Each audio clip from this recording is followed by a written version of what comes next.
Hey everyone! So this is going to be the actual video where we frost the peaches.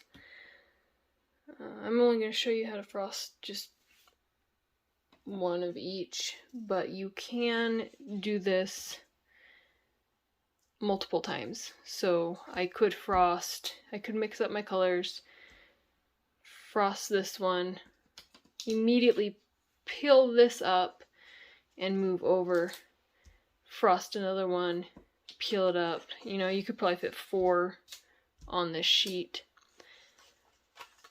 So you don't need to worry about cleaning your stencil in between, as long as you move fast enough. The only time that you would want to clean your stencil is if you notice that your frosting is starting to harden. Because if it hardens and you take your little scraper and you slide it across to make it a completely flat layer, it's actually going to drag that dry frosting across. And you'll see it, and it happens to me too all the time. When you don't notice that there's a little chunk that dried or something, it'll scrape across. And on these base layers, it's not as big of a deal because we're doing, like we talked about, we're doing 3 layers on these base layers. So if it happens on your first or second layer, don't worry about it.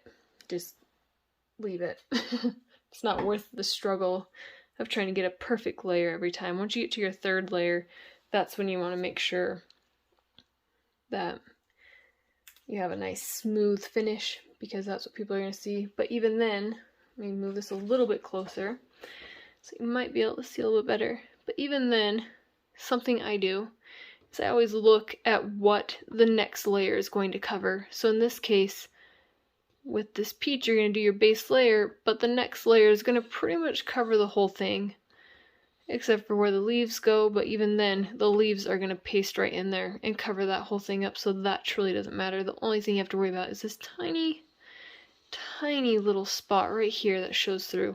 So when I'm frosting, I always look ahead and see about where on here is actually going to be visible. I guess I have the stencil for this one out, but it's the same idea. Even on this one, right here, you only see this little sliver. So if you mess up in this whole area that's going to be covered, if something happens and it doesn't look perfectly smooth, because sometimes when you take your, you'll take your frosting and you'll like smear it on there, and some spots will be higher, some will be lower, and then when you go to scrape it, there's going to be little pits in some cases. Those kind of go away with practice and time, but I still get them every once in a while. And as long as it's being covered up by a different layer, I don't even worry about fixing it, because your next layer is just going to completely cover it and it won't even matter. And it doesn't make it any harder to have a pit or a scratch or something from a hardened piece of frosting. It doesn't make it any harder to frost your next layer. The only time it would make it harder is if it bumped up and you let it dry completely. That's where you'd have some issues. But we'll talk about how to fix those issues as we go. So what we're going to do is we're going to mix our first color, and since, like we talked about, this whole page uses, it all comes from this color, right? So we're going to make a ton of this color. Let me grab my stuff real quick. Okay, so I have this kind of food coloring. I prefer the ones that come in like the little gel tubes, but I mean, I just kind of work with whatever.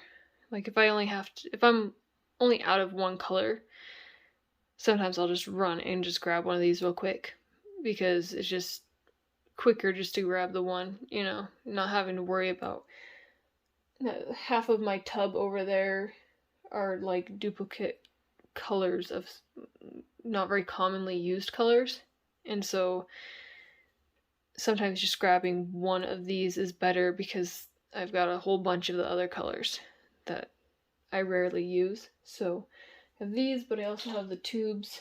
I am almost out of orange, so we may have to mix some red and yellow to get some extra orange. So what we're going to do is we need our bowl and our silicone spatula. One other thing that I forgot to cover in my tool video are toothpicks.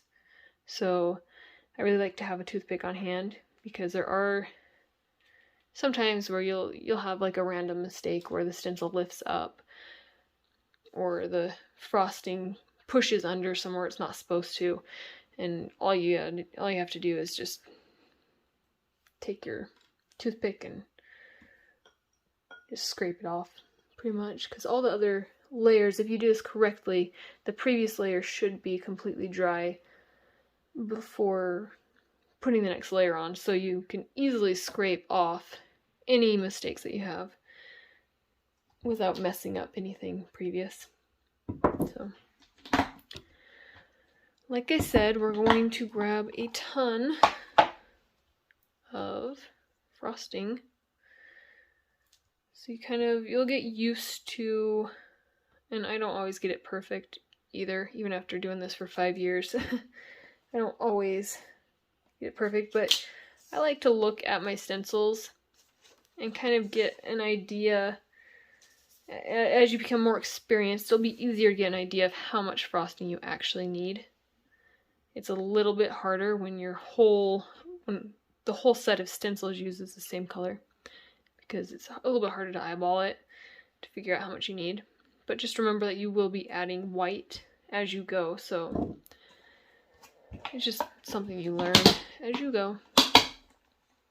So we're going to start out with this dark color. And the way I achieve that, let's use some red.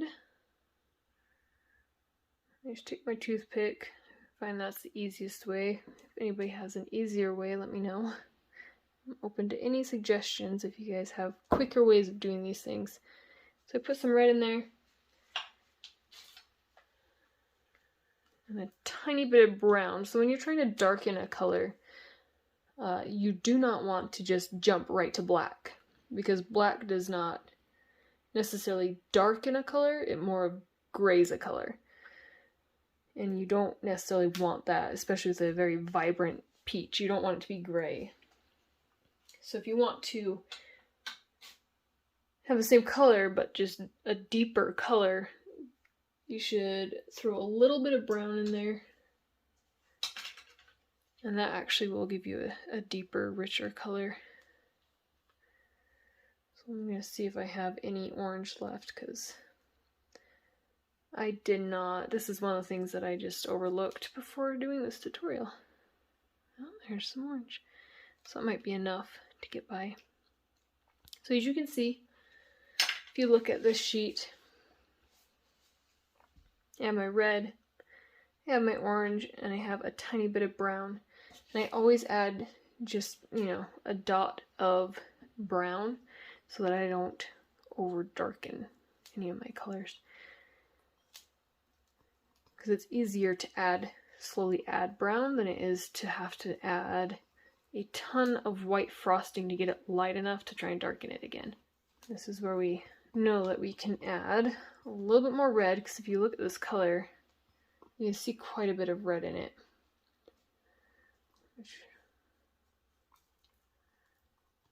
And right here, this is very thick.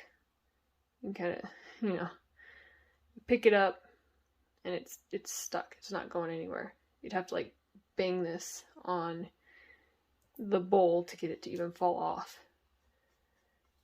So at about this point where I kind of have it mixed, I like to grab my dropper, and with this amount of frosting, and this is something else you have to get a feel for. Eventually you'll just kind of figure it out.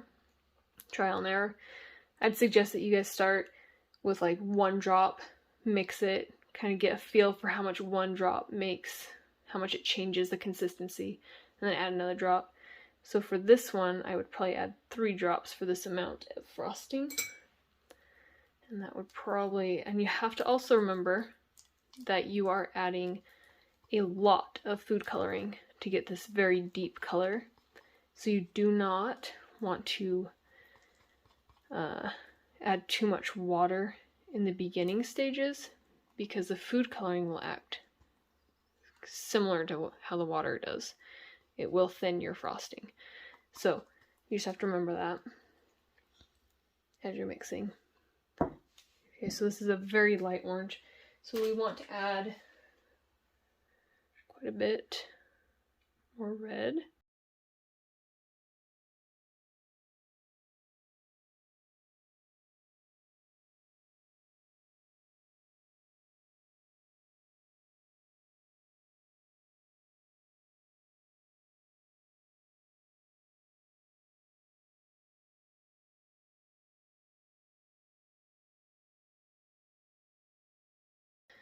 So I like to just, real quick, I like to start in one spot, and as you've noticed, I've worked around the bowl, and the reason I'm doing that is because as I'm coloring this, especially when it takes a long time to color something, if you keep working in the same spot, that's when you're going to start getting those little dry clumps, because all of this frosting over here is now starting to harden, and some of it is already like rock hard.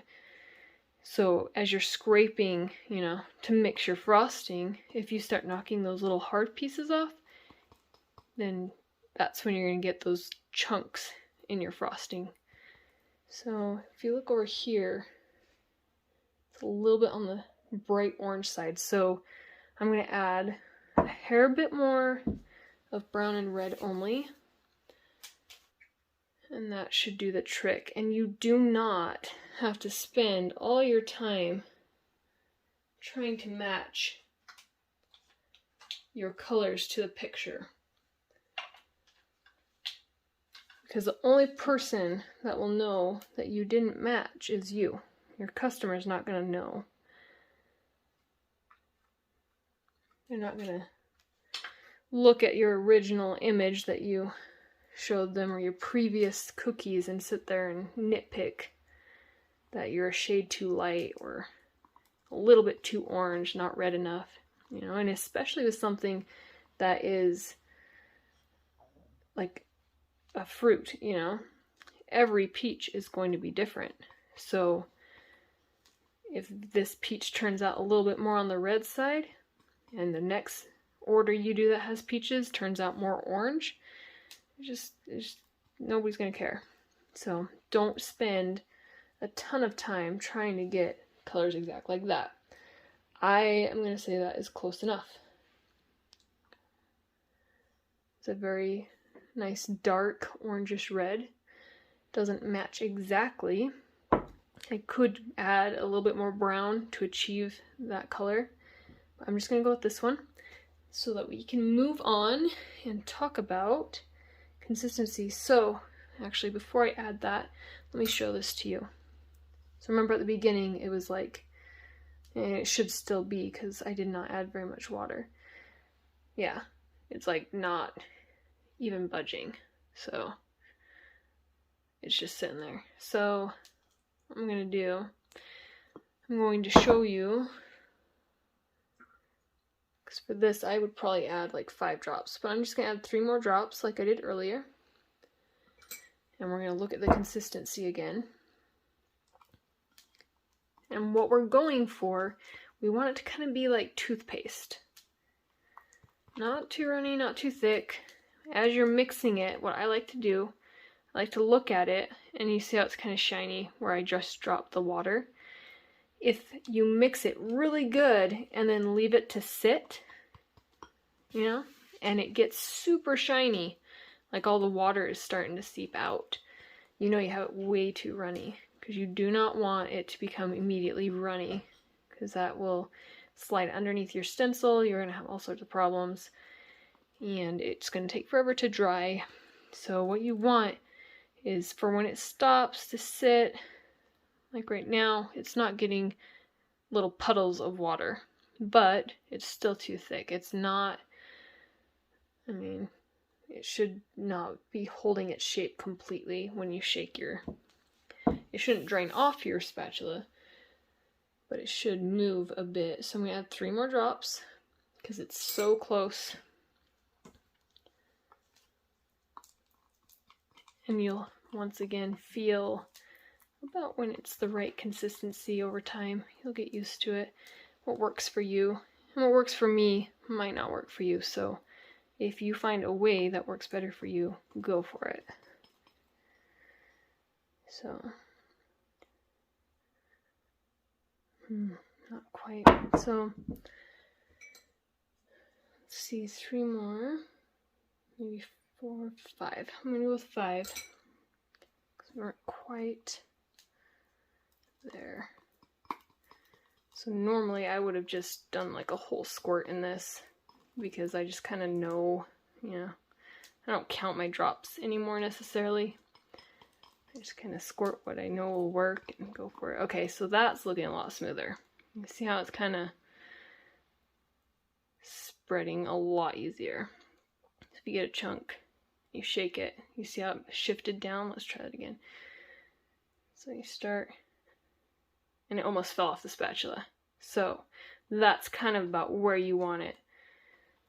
And when you mix it, it doesn't get little puddles of water. It's not too runny. You can kind of see the shine, but it's not puddly. So we're going to go with that. So I'm going to go clean my spatula real quick. The reason I like to do that is because the back of it ends up drying as you're mixing. And if any of those flake off as you're stenciling, then you're going to get those chunks again. So I'm going to go clean this real quick. You guys do the same. Pause the video, whatever you need to do. I'll be right back. Okay, I'm back. And by clean my spatula, I just mean rinse it. You don't have to sit there and sanitize it and scrub it down with soapy water every time you go and clean it. You just kind of rinse off the old frosting and so you can have the fresh stuff. Okay, so we're going to start with W1 and H1 because those are the two that have this color right now. And those are the, let's see, I'm pretty sure those are the only two. So if you look at this, yep, the only two that use this dark color. So we can use the whole batch. That's something that's really nice to know, is that you can use the whole batch and just lighten it. You don't need this color ever again. So you don't need to worry about saving any for a future stencil. It's just, you're done. So this is the fun part. Okay guys, you ready? So what you want to do, I like to hold the spatula so that you see how it has a curve and then the right angle. I like that right angle along between where I pinch with my thumb and my pointer finger. The reason I do that is because if I hold it this way, you can't really smear it. This curve makes it so that you can get a nice, you want probably about a 45-degree angle. I'm not sure, it's kind of probably hard to see. It's probably hard to see from aerial view my exact angle, but you want it to be about a 45-degree angle. You don't want it completely flat or upright. There are certain times where you do want it one or the other, but to start out, 45-degree angle, and you do not want to start on one end and just frost across, because that's going to push up this edge, and you're going to get a big blob of frosting underneath your stencil that you're going to have to then clean out. So when you frost this, you want to follow the stencil, and this is true for pretty much every stencil. You follow the stencil, you never go towards an edge, you follow it, or you go with it. Okay, so we're going to just start. I like to get a decent sized blob on there, not too big, not too small, something I can get a good swipe with. So what I like to do is I like to start as far over to the left as I can, hold your stencil, push down decently hard, and I'm holding it over here with my pinky, because sometimes if you don't, it'll pull this side of the stencil down. Even though this side is held, it'll still pull that side. So you just swipe around, and then this part that's bulging in the middle, just make that flat. And when you do that, you're not going all the way to the edge of your stencil, remember? So you just go, lift. That's all you're doing. So get a little bit more on there, and we're going to start on that left side again. We're going to go this way, same way. And you shouldn't have too much in the middle. If you're getting too much in the middle, that means you had too much on your spatula. And then what I like to do is I hold it really good, because this first layer is when you get the most shifting of your stencil because your frosting isn't hardened yet. So I like to just kind of go over it very, very lightly. I'm not putting hardly any pressure at all on this. I just like to kind of flatten it out. Oh, there's a hard piece. Just get rid of that. Once again, 45-degree angle. Okay, you don't want it too flat, you don't want it too 90-degree. About a 45. Hold your stencil as tight as you can. I mean, you don't have to be like shoving it too hard, but tight enough that it won't shift. And you're not pushing hard. You barely apply any pressure. And lift up. Okay? If you push too hard, you're going to get frosting pushing underneath. I like to scrape this off and just scrape it right into my bowl again so I can reuse it. Oh, and another thing I like to do is wipe that edge. You don't have to get all of it off, but that very edge part. That way you can keep reusing your scraper. You don't have to clean it between every single one. Yeah, and then you're going to hold, I like to hold one corner and grab the opposite corner. So this one will stay pushing against the table. I'll use my fingernails to just kind of lift up that corner, peel towards where you're holding. And there's your peach. So, like I said before, if you're quick enough, you can peel that up, immediately place it down, frost another one, peel up, frost another one. So you can actually, if you lined up enough plastics or whatever, you could actually get quite a few done in one sitting. So I'm going to set this aside because we're going to go clean it and we're going to reuse it 2 more times. Because you have to have 3 layers on your base layer. So, and here's a good example of what I was talking about. So there's a little piece that's scraped. Not going to worry about it because it's going to be covered. So I like to kind of just mix that part that I took off of my scraper tool. I just mix it back in. Get another blob. So on this one, you have these little tiny parts that poke out. You do not ever want to scrape towards those, okay? I know I'm repeating that a lot, but it is the biggest, most important rule to get super crisp lines for these toppers. So I'm going to hold on the top because that's where I have all these awkward little things so that I can start at the leaves, get those covered, and remember, we're not pushing hard. We're barely frosting, barely pressing it all. So I'm going to hold up here. I'm going to start on that far leaf. I'm just going to follow that curve all the way around. And that actually will tack, I guess, your leaves down. So now you can come around here and you don't have to worry about lifting them up. See? And then I'm just going to, once again, lightly just kind of scrape over it. Get all that excess off, that way we're not having too much. And then I can use that same edge that I used before since I wiped the edge clean. 45-degree angle, pressing down on your stencil, barely pushing, scrape across.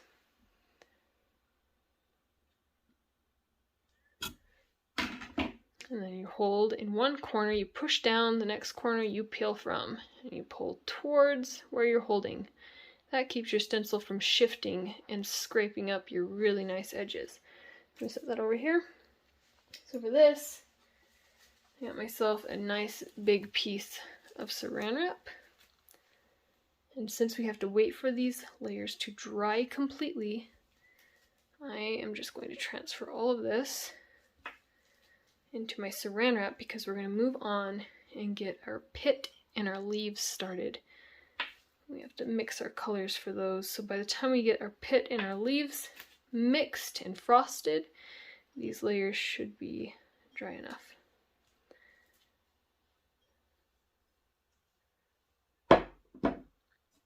So I just gotta smear it in there, and then I just carefully fold it over on itself. And I make sure my edges are down nice and tight against the frosting all the way around before I fold any edges in. That makes sure that these edges don't get crispy while we're frosting. If you let them sit too long, since this isn't necessarily airtight, if you let them sit too long, they would get crispy or dried out. But yeah, that just sits off to the side because we will be using this again. And I'm going to go clean my bowl, my spatula, my scraper, and both stencils. So I'm going to go rinse these, get them nice and clean so that we can use them again. Then we'll come back and we will get our dark green and light brown finished so that we can get those drying. So go ahead and pause this video while you clean up, and I'll see you back in a sec. Okay, so I am back, and I'm not going to turn the fan on right now just so that you guys can hear me talk, but you guys can turn your fan on in between frosting. I don't suggest leaving it on while you're frosting a different layer, just because it does dry out your frosting quicker and it can be very difficult to lay your stencils correctly if you have a fan blowing. So just in between, like when you go clean something or while you're mixing your colors away from the fan, you can just leave it running. That way, yeah, that way your layers dry a lot quicker than mine will right now. But we're going to start mixing these colors, so we don't need a whole ton of greens and browns. So this one, I kind of like to keep them, I don't know if it's just me or the fact that I've gotten used to just kind of placing things together, but I like to keep things kind of organized where, you know, the leaves go with this one, the pick goes with this one, but you don't have to lay it out this way. It just makes it easier for me. So if you look at it, you only have 2 colors of brown plus, you know, 2 colors on the little tiny stem that's going to go on this one. And then you have these 4, and these ones actually get smaller and smaller with each. You know, I'm not talking about very much frosting here at all, so we're not going to make a whole ton, just enough to kind of get us through. So for this pit, we're actually starting off a lot lighter, and then we'll make it darker later. So let's grab our tiny bit of frosting because we really don't need a lot. Although, kind of take that back a little bit, because you do have to remember that you are frosting this 3 times. So account for frosting this stencil 3 times plus the extra stencils. So that's probably enough. Probably too much, but I always like to make a little bit more than what I'm going to need. That way I don't have to remake frosting. I've had to do that before and it's no fun. So if you come over to our chart, just to show you real quick. So we're making this lighter brown. So it's going to be brown with a little bit of orange. Just a reference for you guys. Just so you guys can flip between these pages to kind of get an idea of where you're at and what colors you're supposed to be doing. So we're just going to put a bunch of, brown, not red. A bunch of brown. Then you've got your little bit of orange in there. And obviously your white frosting. So let's pull that page up again right there so you guys can kind of see that right here. And like I said, I'm out of orange. Sorry guys. We'll just do a hair of red. And a bit of yellow to achieve that orange. Let's see what that does.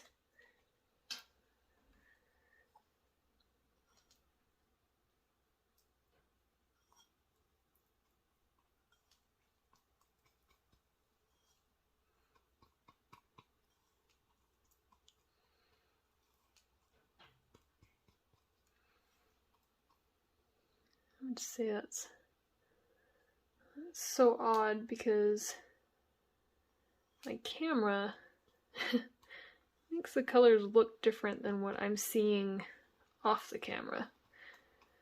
So to me, that looks almost spot on, but when I look at the camera, it doesn't. So you guys will have to use your best judgment there and not base it off of what you see on my video, because for some reason the lighting or something is throwing it off big time. But to me, it looks close enough to a light brown. And like I said before, you do not have to match it exact. You don't even have to follow these guides at all if you don't want to. So this is almost the right consistency. I can feel that it's a little bit thick. So I am just going to add 2 drops of water.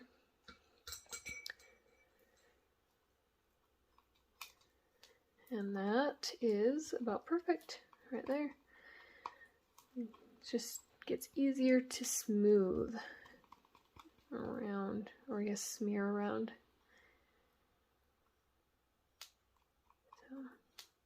So that's good right there. And once again, you want to twist. You don't really want to just go straight. Once you get those edges tacked down, as long as you're not pushing hard, remember we do not push hard for these stencils. Once you go around and tack all those edges down, that's when you can go back and you can scrape. That's why we're able to take our scraper tool and slide across, because we've flattened down those edges. We are not pushing hard, and we're at about a 45-degree angle, so we're not seriously shoving a bunch of frosting. So with these smaller stencils, I actually really like to use the short edge. And on mine, yours may be different, but on mine, there's more space between the edge and this little handle on one side than the other. So I like to make sure I'm using that bigger space. Otherwise, sometimes this can scrape a hole into my frosting. Learned that years back. It's no fun having to try to fix that. Yeah, just scrape across. And that's it. You're done with your brown. So we can peel that up. Remember, push in one corner, peel from the opposite. Go straight towards. And there it is. We'll set that aside because we have to clean it. I'm going to grab some saran wrap.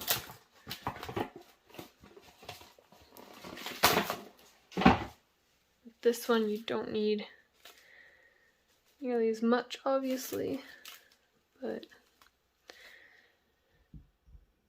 make sure you do have enough to completely enclose your frosting. You don't want to get dried edges, because that's when you get holes in your frosting. Okay, set that one aside too. Save that. I'm going to go clean up. I probably am just going to go clean my spatula because I only covered half my bowl, and I know when I go to make this green I'm only going to cover the other half of my bowl. So I'll leave that so I don't have as much work. I'm going to go clean my spatula and I'll be right back.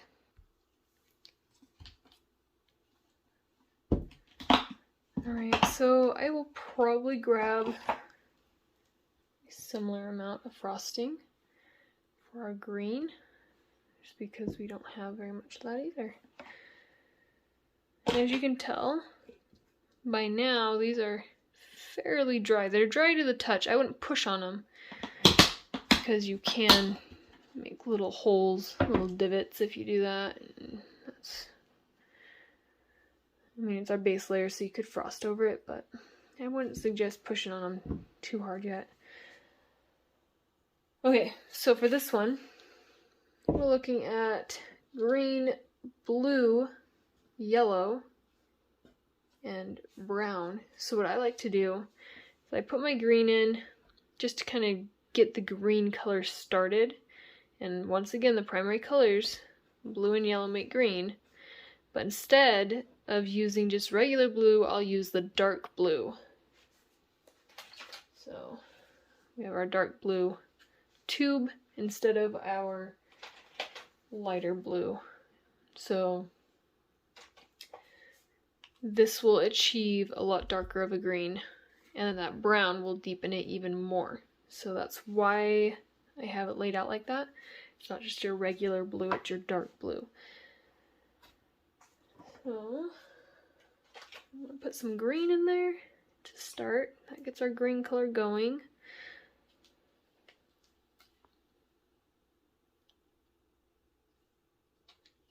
And since this is going to be dark,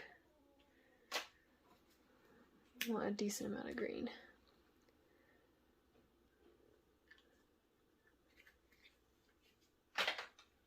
And put our yellow. That last one was our dark blue, and I did probably about half of the amount of the green. So I'll do equal parts of yellow and dark blue.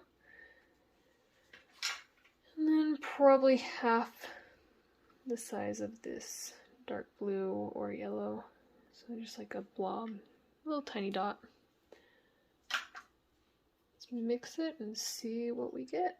It's kind of the whole game of this is just kind of jumping in. Don't think about it too much, just jump in, start getting your colors in there, and adjust them from whatever you get. So this obviously needs to be darker, but it is along the correct lines for what we're going for, because if you look at this, I mean, you're getting fairly close. Obviously these are a little bit more yellow, so I want to add more dark blue and yellow, but it is fairly close.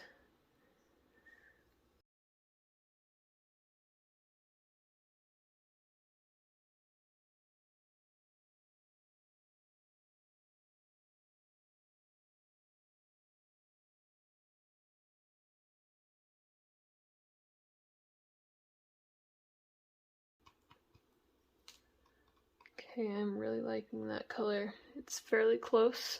It's hard to tell. Once again, my lighting's kind of odd. That is very close, so I'm going to go with that. And with this, we added enough food coloring that I don't even have to add water. Okay, so this is one of those awkward ones I was trying to explain earlier. You have this tiny little flap right here, but then you also have this here. And you don't want to go towards either one of those because it will peel it up and get frosting underneath it. So something like this, let me think of how I can explain this. You don't want very much frosting on your spatula. I think what I'm going to do is I'm going to start here at this leaf, and I'm going to end right about where that is at. And then you can kind of come down, almost, I don't know, what is that, not 90 degrees, sorry, my bad, 45-degree angle, so you're missing that, but you are tacking that one down, and you're hardly pushing it all. This is runny enough that it's just transferring all by itself, pretty much. You're just dragging your spatula. So now that that's tacked, you can start down here and very lightly go across. So now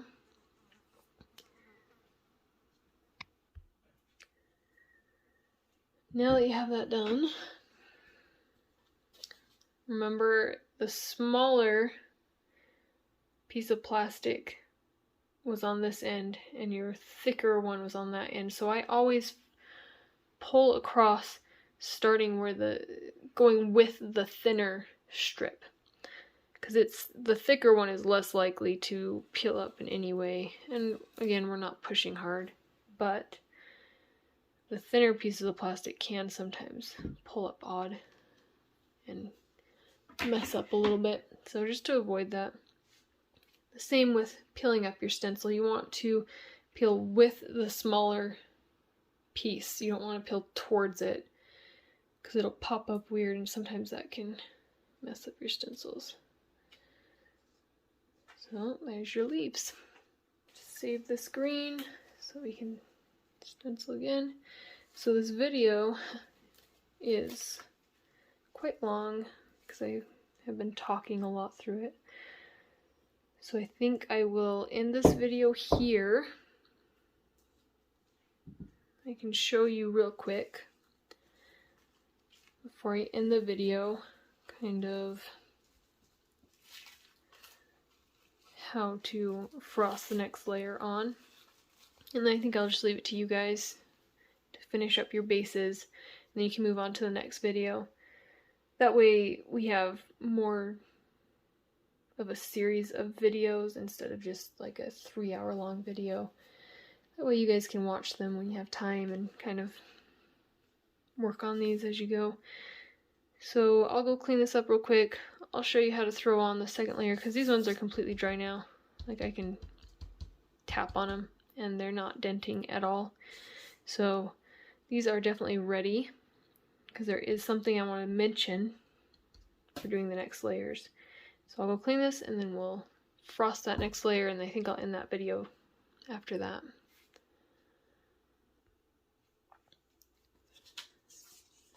Alright, so when you line these up, they'll fit perfectly back on your previous layer, obviously. So you open this up, and usually the consistency is still alright, unless you've let it sit for a long time. Like if you're doing a lot of these, sometimes the consistency can get a little odd in here. But as long as it was nice and perfect consistency when you put it in there, not too dry, then normally you're able to just immediately pull it out of there. You don't have to use your bowl again. So once again, you're going to do the same exact method. Hold your stencil. It won't shift as much, but as you can see, it does shift a little bit. So you do want to still hold it. And you want to just follow the line so you don't get any under the edge. Once those are tacked down, you can kind of pull the extra off. Swipe it onto your thing. So pretty lightly, and if you need to go over a second time, even a third, it doesn't mess anything up. So I'll just show you real quick one thing that I wanted to mention when you're doing the second and especially third layer. You want to check your edges. So on this one I can see slight pull up, but on the third one especially, sometimes since your stencil sits lower than the top where you're frosting, when you pull it up, sometimes it'll pull the frosting up and create these tiny little walls around the edges. So what I do is I'll let that dry a little bit, and then I'll just come back through and I'll just kind of pat the edges. So maybe after I do this one, that one should be dry enough. So on this one, you just want to make sure that this is all lined up correctly. No issues.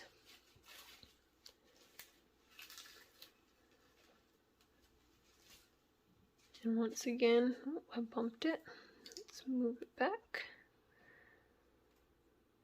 So sometimes I like to just kind of not seriously push those little edges down inside, but I like to push them just enough so that I can hear them pop down into place.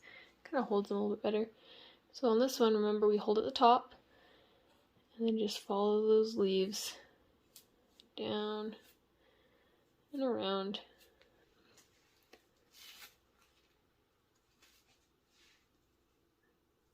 Follow this around. And I always like to hold my stencil kind of opposite of the way that I'm pulling, if that makes sense. Kind of helps it from sliding a little bit more, a little bit better, I guess. Okay, so that one is done. As long as you make sure that your edge, I always make it a habit to just run my fingers along the edge. Just make sure that there's, first of all, nothing stuck on it, no frosting. But also, I've been using this spatula, this straight edge As you can see, there's scratches all over it. I've been using this for 5 years. This is the very first one I ever bought 5 years ago. So, like, this particular one has a spot on the edge that got bumped, and it is poking out. So I just make a habit every time I go to use it. I just make sure that I run my finger real quick over the edge just to verify that I'm not going to get anything poking up that's going to mess up my layer from looking nice and smooth. Just grab the corner and pull, and there's your second layer. Super quick, super easy because you already have your frosting. So on this one, there weren't really any walls, but it is dry enough. I seriously, you just pat around the edge, anywhere that you see some walls, and just, it makes them flat. That way when you do your next layer, you're not fighting those walls, because sometimes if they're pushing up just right, your frosting will go underneath, or it'll break off and scrape a big line through your frosting. All sorts of things can happen that are no fun to fix. So just be aware of your edges. So I'm going to go clean this and my straight edge real quick, and I'll just probably time lapse through the last couple of layers. You know, I'll do these real quick and I'll throw on the third layer, just time lapse through it, and end the video after that.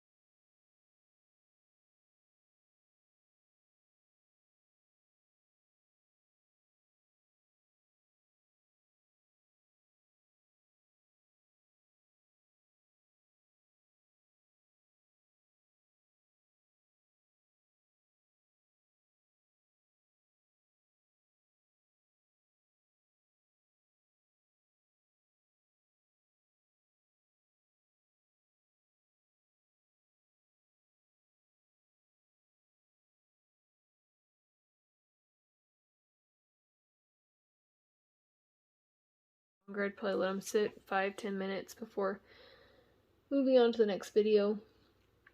Or even you can let these sit, you know, overnight if you want to continue the videos tomorrow or something, or later today, or whenever.